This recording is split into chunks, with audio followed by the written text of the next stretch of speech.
Hello YouTuber family, કેમ છો? સૌને ગુડ મોર્નિંગ. જય શ્રી કૃષ્ણ. માથામાં વાળ છે ને કાળા કરવા હોય ને તો આ બધું નાખવાનું. આ શું નાખ્યું રુચિતા? મેથી આલ નહીં ખાવાના. હા ખા, આપડે ઉલટી થઈ હતી ને કાલે એવી રેવા દે. થશે. આલ નહીં ખાવાનું. ક્યાંય જવાનું નહીં. રુચિતા, અરે મને કાઈ કરો છો, હેરાન કરો છો. બાજુ વાગવા દો. હા જવાનું ઓગળવા. બહાર જવાનું એમ કહું, આંગણવાડી જમવા. હા બહાર જવાના. હા પાણીને બાઈક હા ચાલો પીપોડી. ચલો ભાઈ, પીપોડી માંડ શાંત થઈ છે. કાલે જો આને ગાદલું બગાડી હતું, ત્યાં અત્યારે આ ઘરમાં ઉપરથી ખાટલો લાવ્યો છું.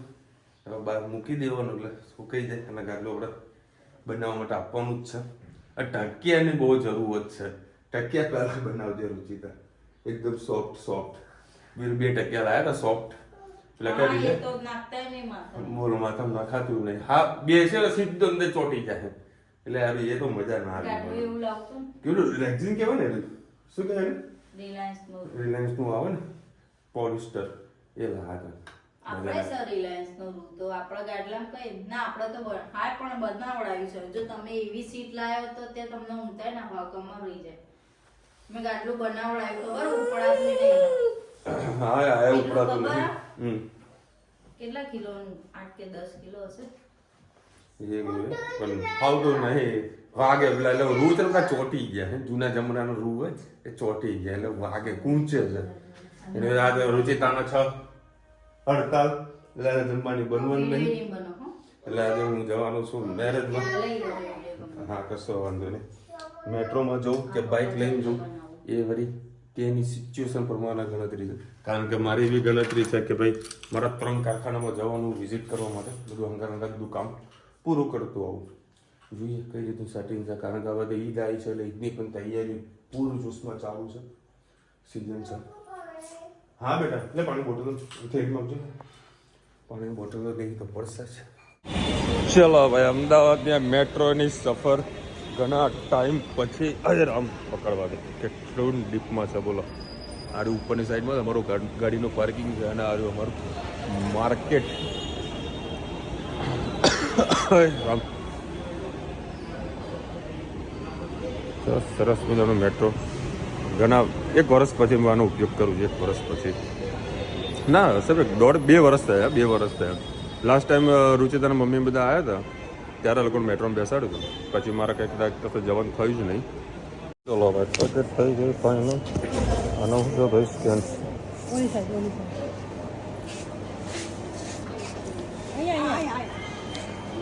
અરે સિસ્ટમ જ આવે. કઈ બાજુ છે ને? આ બસ અહીંયા અમારી કરી દો. હા ભાઈ, મારું ખોલ્યું કે તમારું ખોલ્યું ખબર નહીં ભાઈ. આ લોકો નવી સિસ્ટમો લઈને આવે છે. પહેલાં તો કોઈ સિસ્ટમ હતી. હવે જોઈ લો કઈ બાજુ વળવાનું છે મારે. વચ્ચે તો જવું જ પડશે. એટલું અંડરગ્રાઉન્ડ છે બોલો. 3 માળ તો ઓલરેડી અંડરગ્રાઉન્ડ છે. બીજા 2 5 થી 6 એ બી અમદાવાદની બી અમારા ઘીકાંટાની એરિયામાં આટલું અંડરગ્રાઉન્ડ બનાવવું એટલે બહુ મુશ્કેલીવાળું છે. આનો પણ મોટો કહેવાય છે. આપણે જવાનું છે વસ્ત્રાલ ગામ તરફ. 15 રૂપિયા ભાડું છે ને. બાઇક લઈને હું જઉં તો થોડુંક હેરાન થઈ જાઉં. કલાક લાગી જાય ટ્રાફિકમાં. નાખો ખાલી ખંડ.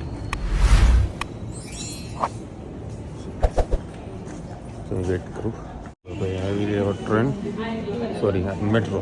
એટલે ટ્રેન પણ બોલતા હોય લગભગ 5 થી 10 મિનિટ રાહ જોઈ પછી આવી.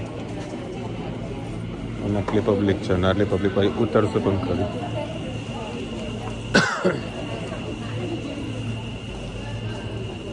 ત્રણ ડબ્બા હતા ખાલી ગણીને.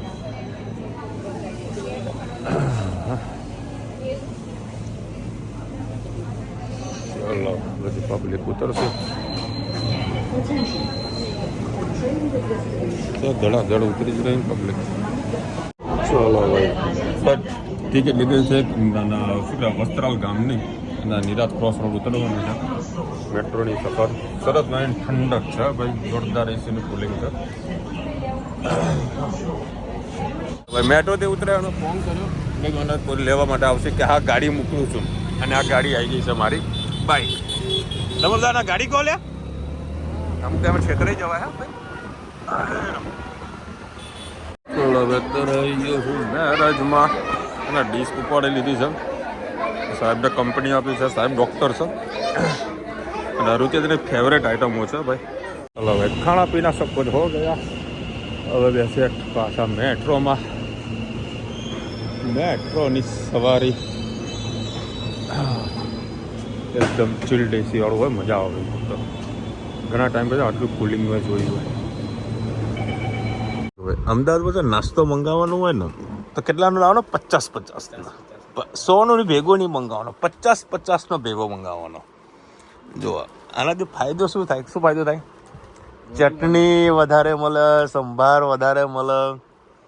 જો સંભારો આવે ને એ 50ની ચોળાફળી ને 50ની પાપડી અને ફેમસ છે ના મંગાવો. પાપડી નહીં ખાવાની, ચોળાફળીની જે મજા છે ને ગજબની મજા આવી જાય. બે ચોળાફળીને તમને ઘરની ફળીઓ યાદ આવી જાય. તારા એમાં તો ભાઈ હજુ તને તીખીમાં ખવડાવી નથી એક જગ્યાની, તો એટલે તને ચોળાફળીને પાણીપુરી ખવડાવું ને તો તબિયત ખુશ થઈ જાય. તો મારા ભાઈ જીવના બાર ખાવ્યો તો આ બાજુ રડીશ નહીં વિક્રમ? ગુડ ઇવનિંગ, જય શ્રી કૃષ્ણ. આજે આપણે બનાવીશું રજવાળી ઢોકળી. એના માટે મેં 1 વાટકી જેટલું બેસન લઈ લીધું છે. એમાં આપણે મીઠું એડ કરીશું, પિંચ જેટલું હળદર એડ કરીશું. તમારે એમાં અજમો એવું નાખવું હોય તો નાખી શકો છો. તમને પીઠમાં ના મૂકે કમ્પ્લીટ આપણે પાકી દીધું હોય બાફી નથી ઓકે તો સહેજ પિંચ અજમો એડ કરી દઈએ. હવે છાશ નાખીને સરસ ગોળ જેવું આપણે એમાં એને બનાવી દઈએ. ધીમે ધીમે એકસાથે છાશ નાખશો તો તમારી ઢોકળીનું જે લેયર જેવું છે એ ઓછું થઈ જશે અને ગાંઠા ગાંઠા પડશે. ડાયરેક્ટ નાખશો તો તમારે ચણા લોટ મિક્સ નહીં થાય. ધીમે ધીમે એડ કરજો એટલે સરસ તમારે સહેજે ગાંઠા નહીં પડે. સતત હલાવતા રહેવાનું. બાય ચાન્સ કાંઠા પડી ગયા હોય તો તમારે ગ્રાઇન્ડરથી કે હાથથી સરસ મેશ કરી લેવાનું છે.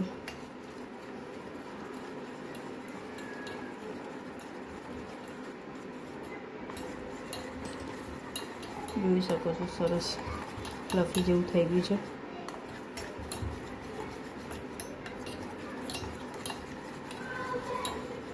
બસ આટલું પાણી નાખીને આટલું ગોળ જેટલું તમારે બનાવવાનું છે. હવે એક પેનમાં સરસ આને ઢોકળીના ફોર્મમાં માટે જેમ લાપસી કરીએ એમ ઉકાળી લેવાનું છે. એકદમ જાડું બનાવી દેવાનું છે. તમારે બેઠી ઢોકળી મૂકવી હોય તો પણ તમે જાડું લેયર કરીને મૂકી શકો છો. અને આમાં સહેજ આપણે પિંચ જેટલું સોડા એડ કરી દઈશું એટલે એ ઢોકળી સરસ સોફ્ટ થાય અને પાકી પણ જાય. ફરીથી સરસ હલાવી લઈશું એટલે પાકશે એટલે જે ઉપરના પાકા છે એ સરસ થઈ જશે તમારે.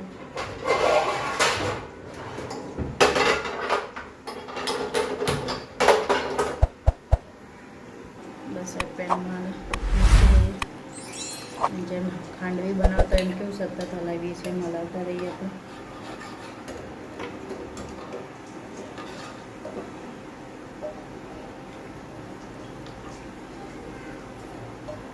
પડશે એટલે ખદખદવા મળશે એટલે ગેસને ધીમું કરી દેવાનું છે.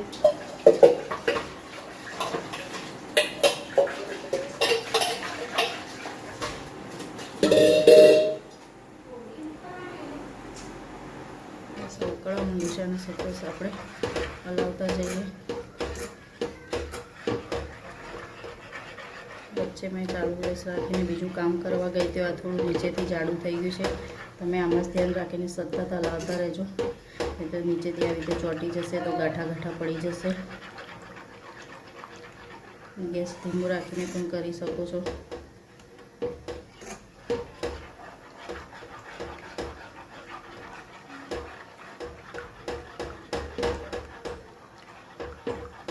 તમારી 5 થી 7 મિનિટમાં સરસ એકદમ ઘટ્ટ થઈ જશે.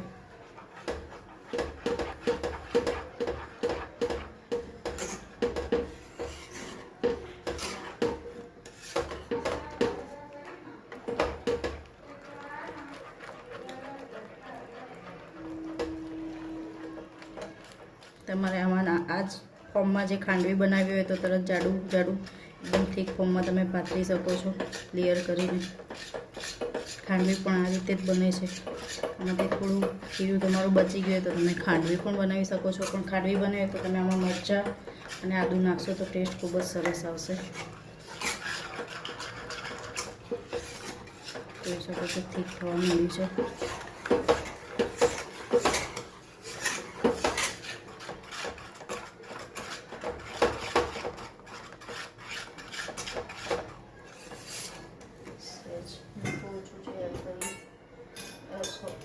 હળદર પિંચ ઓછી છે એમાં એડ કરીએ આપણે.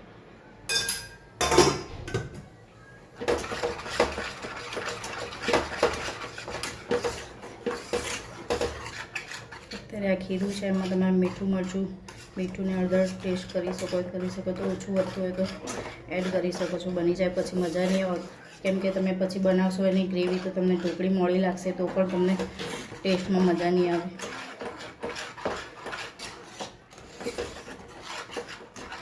સતત હલાવતા રહીએ.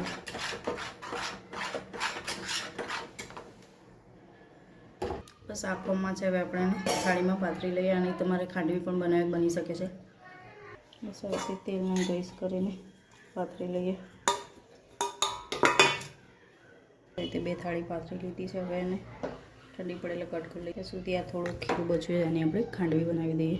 જો આ રીતે પાથરી લેશો તો તમારે સરસ ખાંડવી પણ તૈયાર થઈ જશે.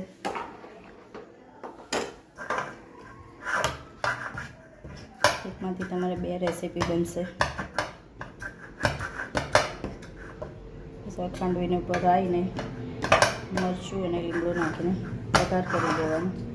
થાળી તૈયાર.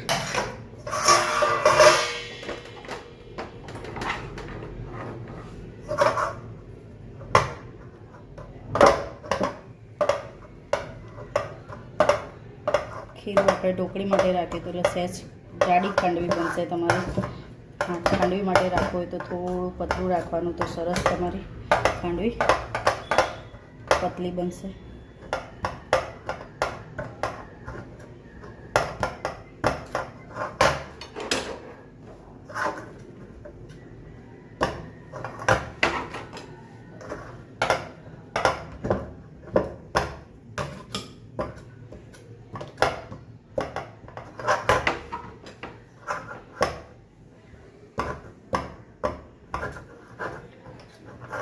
બસ આ રીતે 2 થાળી આપણી થઈ ગઈ છે.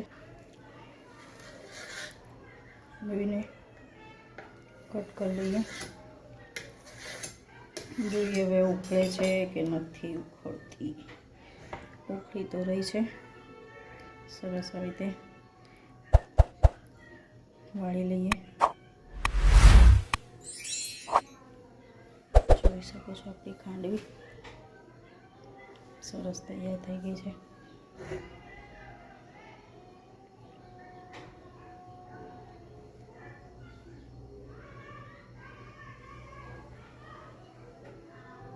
થોડું હાથ દબાવીને બાજુ ઢીલી રહેશે તો ખુલી જશે. ખાવાની મજા નહીં આવે.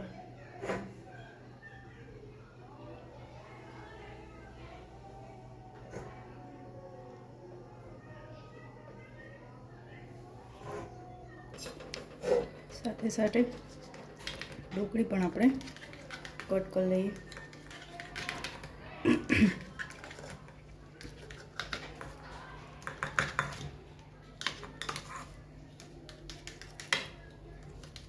નાના નાના પીસ જ કરવાના એટલે ખાતા પણ આવે અને તોડવી પણ ના પડે. જોઈ શકો છો બસ એટલા પીસ કરી દેવાના. चलो बाद नाश्ते ने बोला रोजा था जो कि रोजा तो खोली दे मैंने कही चाल अपने फ्रूट खाइए. हमारे पैक करावी છે અને ખાવાનું છે સ્પેશિયલ રિવરફ્રન્ટ ઉપર. કારણ કે એની મજા અલગ છે રિવરફ્રન્ટમાં. અને બધા મિક્સ ફ્રૂટ નાખ્યા છે અને કેરીનો ભાવ છે 500 રૂપિયા કિલો. મસ્ત સુગંધ આવી રહી છે. अरे वो क्या है भाई, ये क्या है? चाइना શું છે લેના ફિર? પરચીમોન એ શું આવે? ડોરેમોન નું ભાઈ भाई चाइना क्या गयो मैं बहने कीधु मधु भाई कि क्या क्या फ्रूट है कि सब आएगा. मधु आम है कि हाँ आम भी आ जाएगा. देखते भाई आम डालते हैं कि नहीं डालते। हम तो आम के 100 ने 500 रुपया किलो का आम वो कटिंग करके डालने वाला है, मज़ा आ जाएगा। અને દ્રાક્ષ ખાસી મસ્ત મોટી છે। 150 એક ફાઇનલી ભાઈએ કેરી નાખી દીધી। હા હા હા હા, મોજ આ ગઈ ભાઈજી, મોજ આ ગઈ। हाँ कई भिटके बगैर कई लटके बगैर मजा आई गई। આ છે અમારું અમદાવાદ ને આ છે રિવરફ્રન્ટની મોજ। જો સરસ મજાનું પાણી વહેતું હોય ને જે નજારો જુઓ તો કરાય યાર, બીજે કન્ટેન્ટ પણ આપણે ફીકા પાડી નાખે એવો નજારો છે। અને અત્યારે અમે આવી ગયો છે અમારો ફ્રૂટ અને આ મસાલો આનો, આ મસાલો અમારો આખો મસાલો પૂરો થઈ જશે। મસાલા માટે તમારે ઝઘડા થાય બરાબર, આમાં ભરાયો નાખ્યો હોય મસાલો અને બીજું એક્સ્ટ્રા। અને સપોઝ જો આ રિવરફ્રન્ટ જો સુરતમાં હોત ને તો એટલે ગેરંટી મારીને તમને કહું છું, મેં ઘણા બધા વિડીયો જોયા છે સુરતના, લોકો અહીંયા આગળ આવી રીતે રિવરફ્રન્ટ જો જગ્યા હોય ને તો લોકો રસ્તામાં બેસે ફેમિલી સાથે પાથરે અને ઘરેથી જમવાનું લઈને અહીંયા આગળ જમે, જો આ રિવરફ્રન્ટ સુરતમાં હોય તો। બાકી અમદાવાદ આ બધા નથી કરતા, અમારા જેવા હોય શોખીનો તો આ નાસ્તો અહીંયા કરતા હોઈએ અને અહીંયા નાસ્તો કરવાની મજા પણ કંઈક અલગ હોય છે।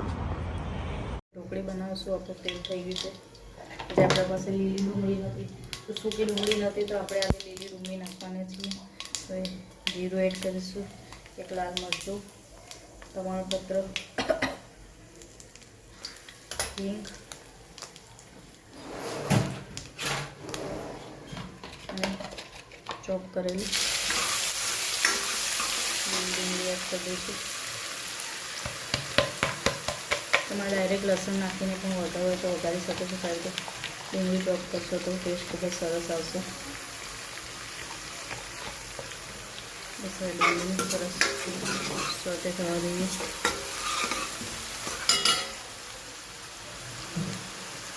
સાથે સાથે આપણે રોટી મસાલા પણ કરી દઈએ, હળદર, ધાણા જીરું,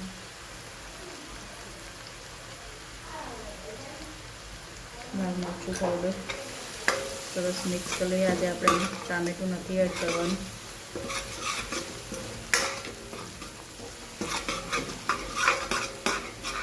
સહેજ પાણી એડ કરીએ।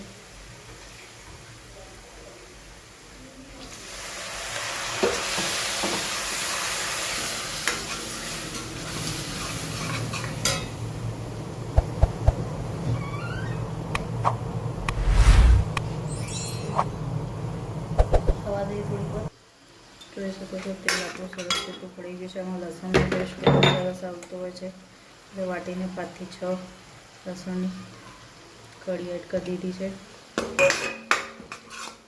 ગેસની ફ્લેમ થોડી ફૂલ કરી અને સોતે કરીશું અને જે આપણે ઢોકળી બનાવી હતી એને થોડી આપણે આવી રીતે મેશ કરી દઈશું। એનાથી આપણે છાશ નાખી છે તેમાં રસો ખૂબ જ જાડો થશે અને ટેસ્ટ પણ ખૂબ જ સરસ આવશે।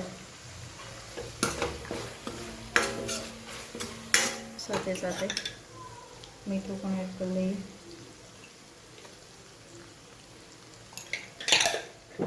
હવે છાશ એડ કરવાની છે, તમારે દહીં ખાવું હોય તો દહીં એડ કરી શકો છો। દહીં પણ છે મારી પાસે।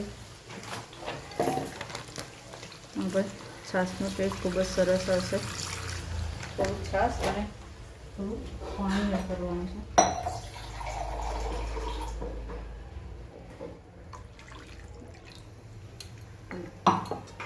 બસ થોડી કરવાને હવે ઉકળવા દઈએ।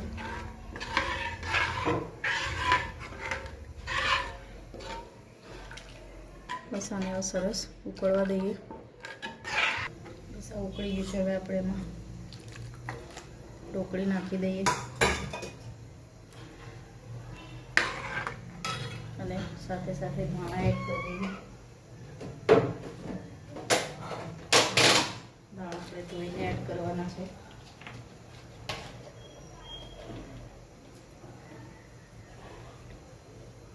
બસ સરસ આપણું ઢોકળીનું શાક તૈયાર। આવજો, જય શ્રી કૃષ્ણ। शायद फिर इस जन्म में मुलाकात हो ना हो, जग जागले के फिर ये हंसे रात हो ना हो. मस्त गाया ऋतिका. हमरा ऋतिका अरे गीत गाते थे એટલે પછી મેં કન્ટિન્યુ કર્યું. શું ને ઢોકળી બની સર, ઢોકળી ગરમા ગરમ રોટલી. આ કેમ માર્યું તમારા માટે? સરસ લાલ આપણા મારા ઢોકળી બની સર, ગરમા ગરમ ઢોકળી ખાઈ ગયા. આજે હું ઘણા ટાઈમ પછી લોકોને મળ્યું, મને કે વિશાલ માને યાર ના મને તારું શરીર થોડુંક વધી એવું લાગે. લોકો એમ તો હતા અલગ કેટેગરી, પણ લોકોને તો સંબોધન કરવું જરૂરી છે, ખોટું ના લાગે કોને એટલા માટે. બધા કે બોડી તો મિસ બધું. હા, મારું ભાઈ હોય ને રોજ મારા ઘરમાં ગરમ ખવડાવે એટલા માટે. વડાપાવની પાર્ટી સાટી કરી છે. ધનવીને તબિયત તારા થોડીક ઢીલી છે, દવા લઈને આવ્યો છું. અને એની પાસે ફેવરેટ દવા કેવી? ધનુ ધનુ કઈ દવા તારી ફેવરેટ? એક એન્ટીબાયોટિક આવે પાણી વાળી આવે, એને સીધું પી જવાનું. ધનુને બહુ ગમે છે. ફ્રીજમાં અમે સ્ટોક કરીને રાખીએ છીએ, તો તારા પેટમાં કોઈ તકલીફ પડે ને તો ધનુએ દવા સામે ચાલીને માંગે, ચલો મને દવા આપો, હું પીવીશ. હા બેટા, ક્રાશ થઈ ગયું. તારો પ્લેન રોજ ક્રેશ થાય. તો બેટા નમૂન કરો દીકરો. એર ઇન્ડિયા ક્રાશ થઈ ગયું. શું થાય? હે ચપાવા જો થોડું ખાઈ લે. હા દેખાડો મને. થોડુંક હા બેટા દૂધ દેખાડ મને. બોલ. આ એર મને નારી દેવનું ક્રાશ થઈ ગયું. આમ જીરું સ્ટોપ. એ તો ભાઈ બધી વાત યાદ ના કરાય. કેમ? પેલા તારા પછી પ્લેન ક્રેશ થઈ જાય, કેટલા બધા લોકો મરી ગયા ખબર તને? ચલો હવે ધનવીએ છે ને દવા પી લીધી છે, એની ફેવરેટ દવા. અમે ચાલી રહ્યા ને બેટા, મજા આવે ને તને? ચલો ભાઈ, આજે ખૂબ મજા આવી, પણ આજે ઓફિસમાં મજા ના આવી. કોઈ કશું કામ નથી, એવો કંટાળો આવે. તો આજ તો ફેક્ટરી જવું હતું 2 જગ્યા ઉપર, પણ જેને મળવાનું હતું એ હાજર નહીં, કારણ કે અત્યારે રોજા ચાલુ થઈ ગયા છે. એટલે કોઈક ના કોઈક બહાર હોય, કોઈક આરામ કરતું હોય, એટલે ડિસ્ટર્બ એવું થઈ જવાય છે ને રોજાના કારણે. હવે એમનો વાર તહેવાર છે એટલે એ લોકો બી એમને મોજ તો કરે, કામ અટક્યા છે. પણ અમુક લોકો છે ને રાત્રે પણ કામ કરવાનું ચાલુ કરી નાખે છે, એટલે કાંઈ તકલીફ નહીં આવતી. અને શોર્ટ ટાઈમમાં 20 તારીખ આસપાસ 19 કે 20 તારીખે રમજાન છે, એને બધી તૈયારીઓ ચાલી રહી છે. પાછળ લગ્ન સિઝન છે, એની પણ દોડધામ છે. અને ધનવી આજે ઓગણવાડીમાં ગઈ હતી. કઈ નથી ગઈ? કેમ? રજા હતી? હું કાલે જવાનું બેટા, કાલે જશે. ચલો મળીશું નવા વિડીયો સાથે, નવા મોજ મસ્તીની સાથે. ત્યાં સુધી અમને આપણો જય હિન્દ, ભારત માતા કી જય. અને વિડીયો ગમે તો ફટાફટ લાઈક કરો, શેર કરો, સબસ્ક્રાઇબ કરવાનું ભૂલતા નહીં. રાધે રાધે. ભાવસ બંધ તારે શોર્ટ ટાઈમમાં સોલર લગાવી રહ્યો છે. આપણે જે ઘરે લગાવ્યું છે, અદાણી લગાવ્યું છે, કંઈક વારાઈ કે એવું કંઈક નામનું કંઈક લગાવી રહ્યું. અત્યારે સારી એવી ઓફર છે, 78,000 રૂપિયા કંઈક સમથિંગ, આઈ થિંક, મને એક્ઝેક્ટ શ્યોર ખબર નથી. એટલે કંઈક સબસિડી મળે છે. તો જેના ના લગાવ્યું હોય ને તો સોલર લગાવજો, બહુ સારો લાભ થાય છે. બિલ 0 થઈ જાય છે. લગભગ જેના ઘરમાં એસી ના બધું હશે ને તો સમજો ને 4-5 વર્ષની અંદર બધા પૈસા બહાર નીકળી જશે. અત્યારે ગવર્મેન્ટ બધાને સબસિડી આપે છે, તો એનો ભરપૂર ઉપયોગ લો, લાભ લ્યો, તો બહુ મજા આવશે તમને. લાઇબ્રેરીનું કોઈ ટેન્શન નહીં. અને દર વર્ષે 2,000-3,000 રૂપિયા તમે આપણા ખાતામાં જમા થાય. અલગ અમારા તો આવે છે 2,000, કઈ વખત 5,000 રૂપિયા જમા થયા હતા. એટલે આવી રીતે પૈસા પણ જમા થાય છે, એટલે ફાયદો થઈ જાય. અને પ્લસ સબસિડી મળે છે. અને પ્લસ કોઈને લોન લેવી હોય, કોઈ હોય કે મારા ચલો આટલા પૈસા નથી ભરવા, તો જેને લોન લેવી હોય ને તો લોન પણ અમુક બેન્કો કરતી હોય છે. બરાબર, કે જુઓ, ટ્રાય કરો, બહુ મજા આવશે. બાકી જે ફ્લેટમાં રહે છે એ લોકોને કોઈ લાભ મળવાનો નહીં. બાકી આવી રીતે જે રો હાઉસ પોતાનું સેપરેટ મકાન હોય ને એ લોકોને ખાસ લાભ મળી જાય છે, તો ખાસ ઉપયોગ કરજો. બાય. જય શ્રી કૃષ્ણ.